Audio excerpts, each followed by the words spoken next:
weekend, the church celebrates the most holy body and blood of Christ, and it's one of those feasts that, again, I'm tempted to repeat myself over and over and over about. And for this one, it's that we just don't think highly enough of ourselves and the dignity of this sacrament. I guess the dignity of humanity that God has bestowed on us, and the great gift that the Eucharist really is. And, people get caught up on like, well, how could, just like the Jews quarreling amongst themselves and with Jesus, how could this man give us his flesh to eat? You're literally thinking about like earthly flesh, like taking a bite out of his arm.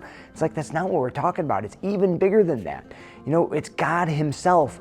Jesus is risen and glorified and transformed body, blood, soul, and divinity that comes to us in the Eucharist. And so, like God himself united to us in humanity, I think that's really it. We don't think highly enough of the dignity of humanity that God has given us, that he would allow us to be united with him. So I think that's our starting point, and the scriptures just reinforce so many different themes from, just remembrance of what God has done, his having fed the Israelites in wandering in the desert, his having fed us by this food on our wandering sojourn through this life. But it also, like the fact of God being in this meal, in this Eucharist, in this sacrifice, it's really what everything else depends on.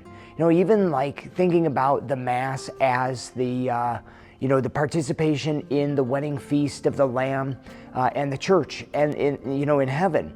Like it only works if it's God himself coming to be united with us. Like none of this makes any sense. Like we don't stake our lives on a symbol. We don't stake our lives or change our lives for an idea of something. Like this is the reality of God himself coming to us in this sacrifice, in this meal, to be united, to love us, to fulfill the desire of his own heart to be united with us, and to lend meaning and fulfillment and power to the sacrament that in which we participate and in which we receive. So the only way any of this makes sense is if God is actually present in the Eucharist. Otherwise, you might as well give up on the whole Christianity thing. So that's what I'm staking my life on, that God is really here and he has the power to change me because he already has, and he's got the power to sustain me because he continues to do so,